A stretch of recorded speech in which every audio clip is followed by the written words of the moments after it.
Welcome to Dr. Mensch, the radio show that takes a real, compassionate look at mental health from A to Z.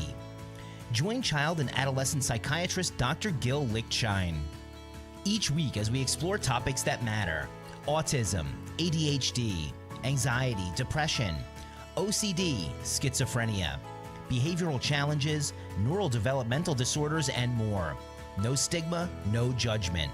Just honest conversations, new therapies, breakthrough treatments, and real solutions for real people. Mental health is not a weakness. It's a treatable medical condition, and help is available. Join the conversation now by calling the studio at 888-994-4995, Studio A. This is Dr. Mensch, where hope and healing begin.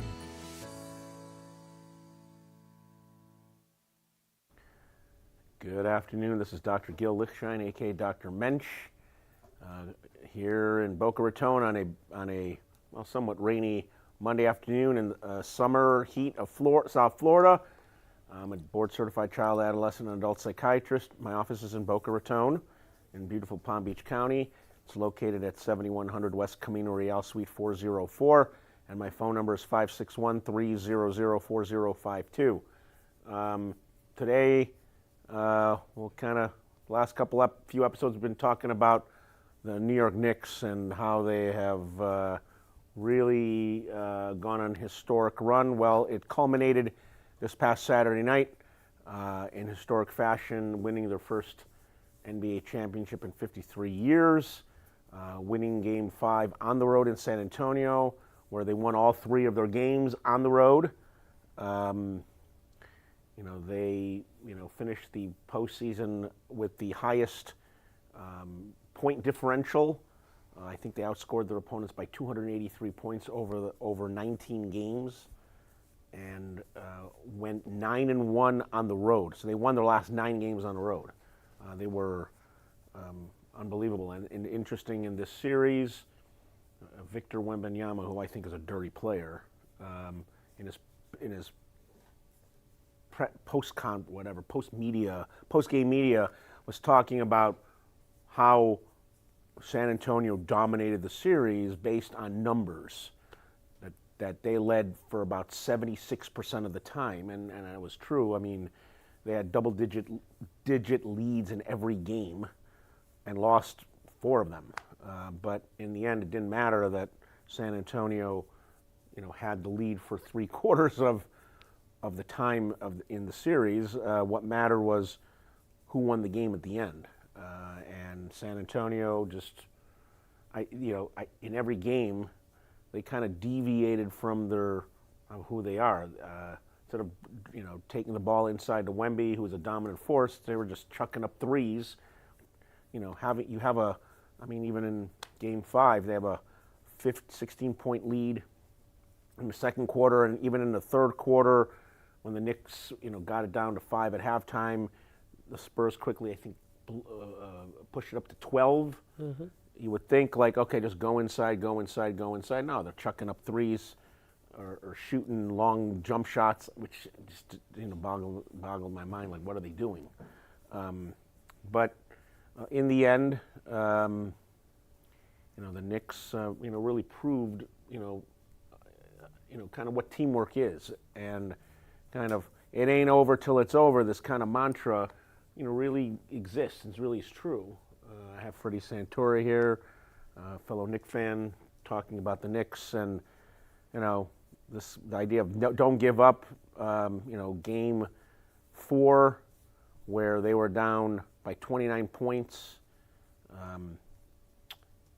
In 9 minutes and 9.5 minutes to go in the third quarter, and even in the fourth quarter, I believe it was 9.5 minutes to go in the fourth quarter, they were down by 20. But they didn't give up.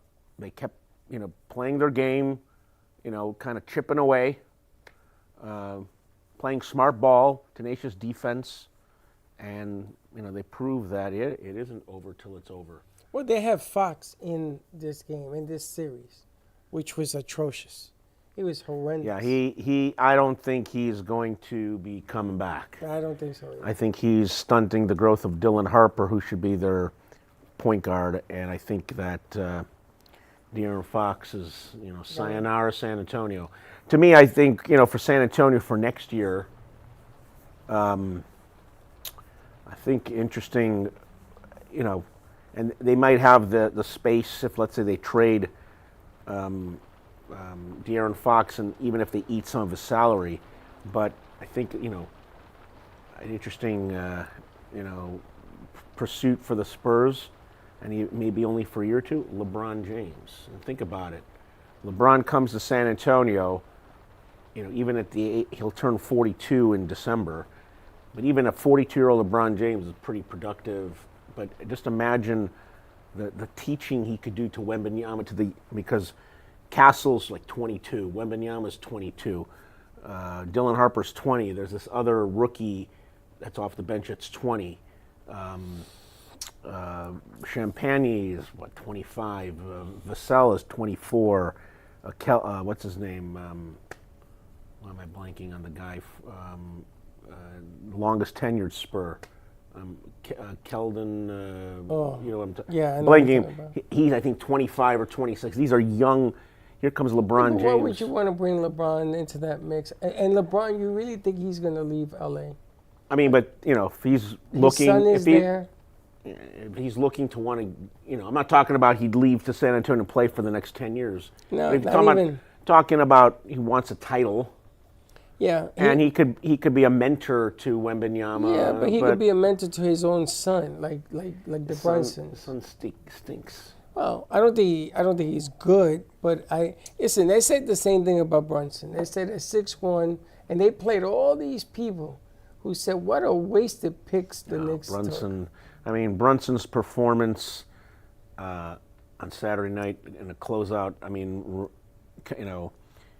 Reminded me of like Jordan's, the last shot. Yes. Reminded me. This was going back. I think it was Game 6 in 1980, Magic's rookie year, where he had to come in against Philadelphia. I think it was like 12. How old was I? Like 12.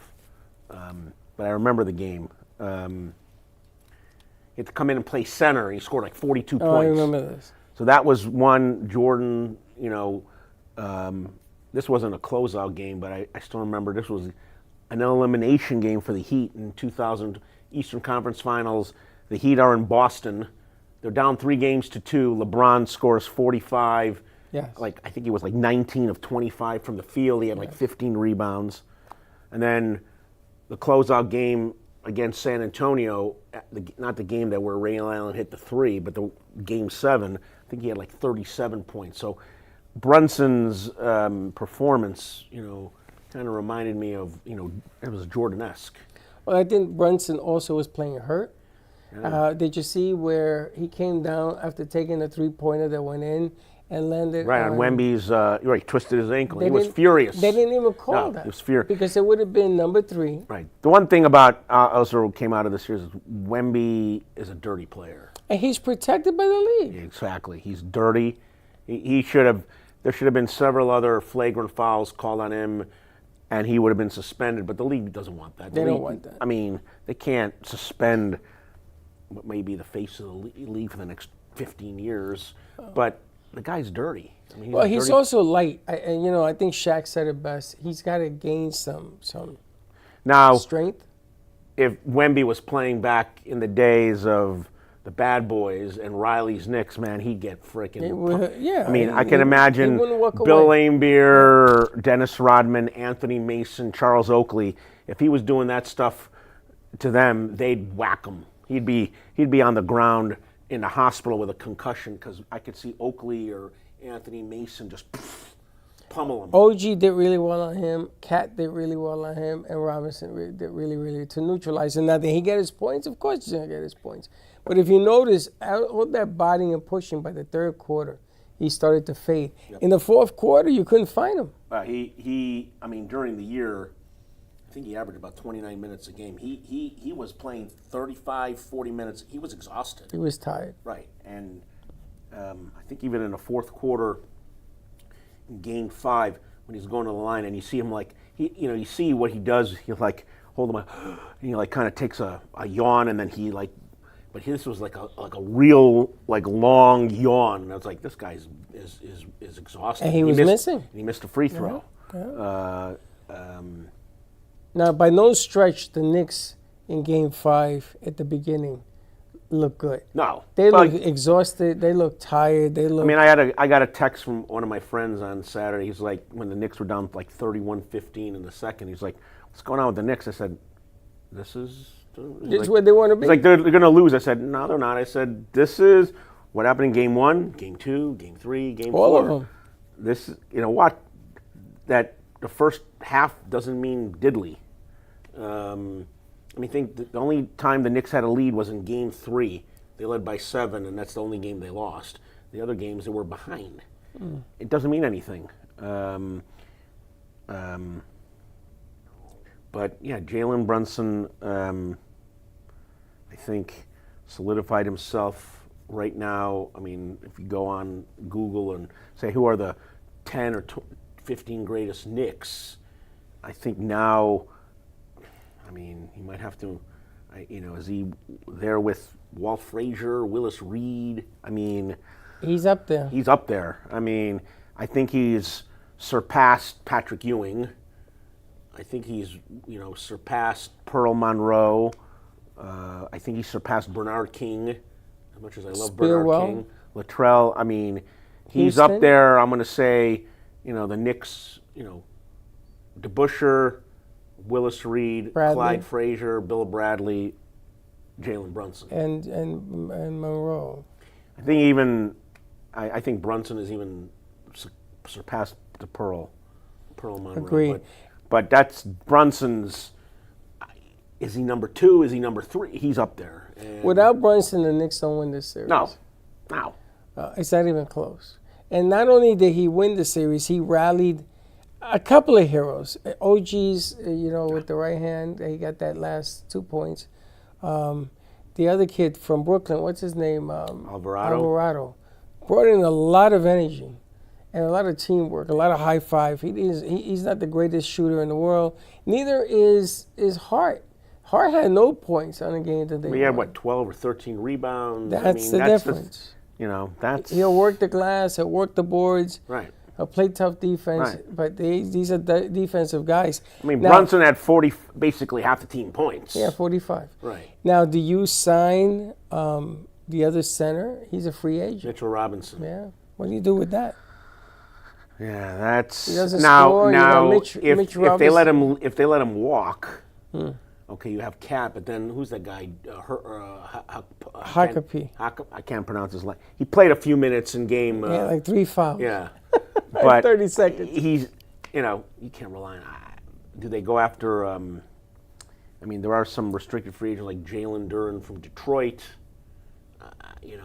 Isaiah Hartenstein, there's a team option. I think Oklahoma will pick it up. But imagine if Oklahoma doesn't. No, they won't. Hartenstein come back to the Knicks. No, they'll pick it up. Yeah, they'll pick it up. So.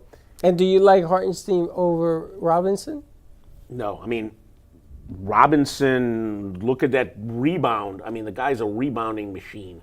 But the guy is a liability in terms he can't shoot free throws. And he doesn't score underneath unless you give him the... No, I mean, he's not... he's there to be like, oh, Mitchell Robinson played 15, 20 minutes. He scored 2 points and had 15 rebounds, 8 on the offensive boards. So do you sign him? And then how much is it going to cost to sign him? Yeah. That's the problem. I mean, you got to wait. I mean, he's a liability in terms of, teams are going to hack him, so he goes to the free throw line. So in a close game, like they had him out there, but imagine if he got hacked and you're coming down to a 1-2 point game, and he's likely going to miss both his free throws. True. But yeah, they got a decision with him, Deuce McBride. What do you do with McBride? Landry Shamet. What do you do with those guys? And they're not going to come back. I mean, their starters are under contract. Yeah, but they're not going to come back for a 1-year deal at minimum. No. So you can't keep them all unless they want to stay. My guess is they let Mitch walk. Robinson? Yeah, I think they'll let him walk. They'll re-sign Shamet. McBride, I guess maybe, I don't know if he's an unrestricted or restricted. to see what other offers he gets. Well, I got to ask you a question because But then let's see who the Knicks draft. The Knicks. they're going to draft a center. There's a guy from UConn. Yeah. They talked about who they're going to, but he has with to the be there. 24th pick, right? Let's see who they draft. But with the 24th I got a pick. question for you. You told me back early, I think in November, we did a show, and you said to me, or sometime earlier in the season, you said that they trading for the guy from Milwaukee, Giannis. Cat and McBride, a sign and trade. Still do it? Come on now, be honest. No. And then you trade Cat, who's their center. Then they keep. Well, they get the guy from Milwaukee. No, Giannis is going to Miami. That's where I think he's Okay, he can go wherever He's coming wants. here. He's coming to Florida. He can come to Florida. But he ain't going to make the Heat into a championship team. It'd be a waste of time to come down here. So- He's going to do it for the money. Right. I mean, if he wants to go to a championship team, I mean, the other team that's been talked about is Boston. That's why I see him going. That, at least. That makes sense. Now, does that mean you might have to give up maybe Jaylen Brown? I don't know. I don't know. You can't have imagine Giannis, Jaylen Brown, and Jason Tatum. Oh, my God. That's a monster And team. then you got Peyton Pritchard. I mean, Jesus. Boston will And be then- right. hard to beat. So, But what do they get for, what do they give up? I don't know what Boston's assets are in terms of draft picks off the top of my head. I don't know what they're... Well, they're always in the playoffs, so But- they can't be right. great. They're going to have to get... I mean, they give up Peyton Pritchard, Jaylen Brown. Brown, I can see them I getting mean, rid I of. think Jason Tatum is untouchable. Yeah, no, he's I not think gonna- Pritchard is untouchable. I mean, the guy is a monster shooter. But, yeah, it's a good question. And he's definitely going to get I traded. mean, Giannis, yeah, I mean, coming to Miami, okay, you're not going to win a championship. So if Giannis is like, I want to go to a championship contending team, we have Boston. Boston has been rumored to be sniffing around. I mean, yeah, I guess you could say the Knicks, but Nah. what the Knicks have to give up, and I don't But know. would you break the core of this team up? No, I wouldn't. It's ridiculous. Now, are they going to be one step slower next year? I mean, Brunson's 30. I mean, Josh Hart's 31. Hart wasn't on the team in the repeat. Mikal Bridges, I think, the same age as Brunson. Hart's a year or two older. Cat is Cat, I think, came out in 3 years before. Cat's, I think, 32 or 33. And how old is the guy from Milwaukee? Giannis will be 32, I think, towards like the end of the calendar year. And you like I think he's the Giannis? same. I think he's the same age, more or less, as Josh Hart, maybe a year younger than Cat. You like Giannis better than Cat? After what you just saw? Yeah, I do. I mean, you can't. It's Giannis. You think Giannis will play defense the way Cat did and sacrifice his body, get all those fouls? If he came to the Knicks, he better. That's the thing. He's going to have to learn how to play defense. Yeah, but then you have to start all over and teach him. No, I think Giannis. I mean, I think if he's into the money, he'll come to Miami. You don't have to pay tax. That's what I think he's going to do. If he wants a championship, makes sense. Boston. But what is Boston going to do to get rid of him? Yeah. To get him in? What they're going to get rid of? At least with Miami, they'll get rid of Hero, probably Khalil Ware, their lottery pick, and maybe what's his name, Nikola Jovic. So But they're going to want a lot. yeah. So the Heat will have to re-sign Norman Powell. I mean, it'll be Trading sign and trade? and then they'll have Powell, Davian Mitchell, and then their front court could be Jaquez, and then Giannis, and then Bam in the middle. I mean, is that a championship winning team? No. Is that a team that's going to be good enough not to bypass the play-in? Yes. And on that note, we'll take a commercial break.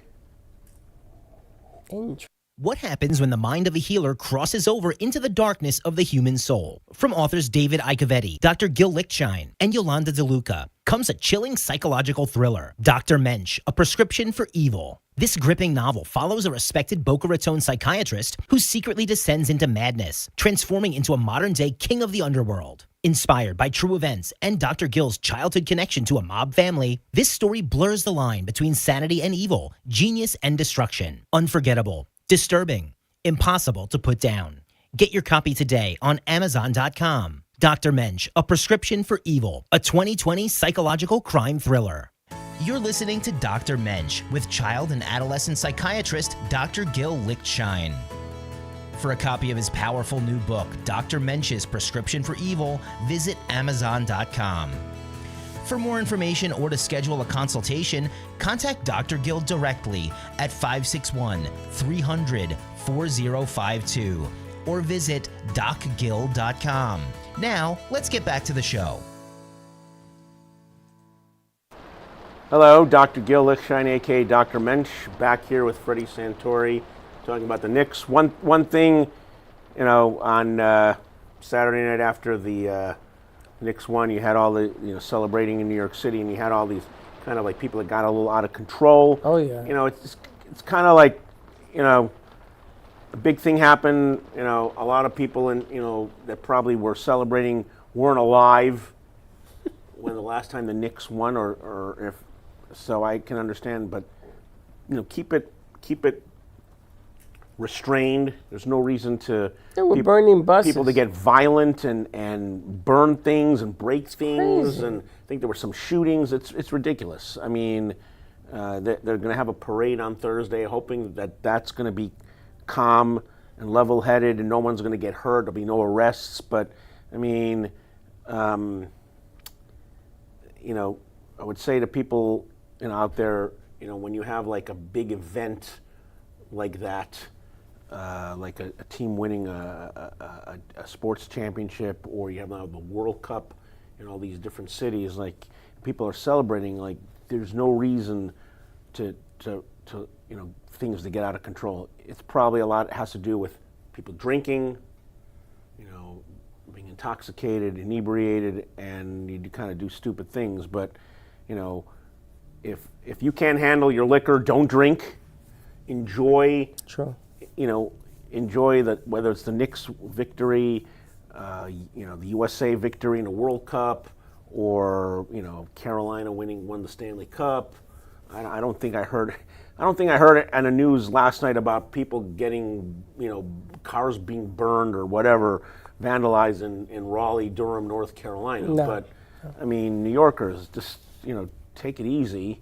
Act civilized. You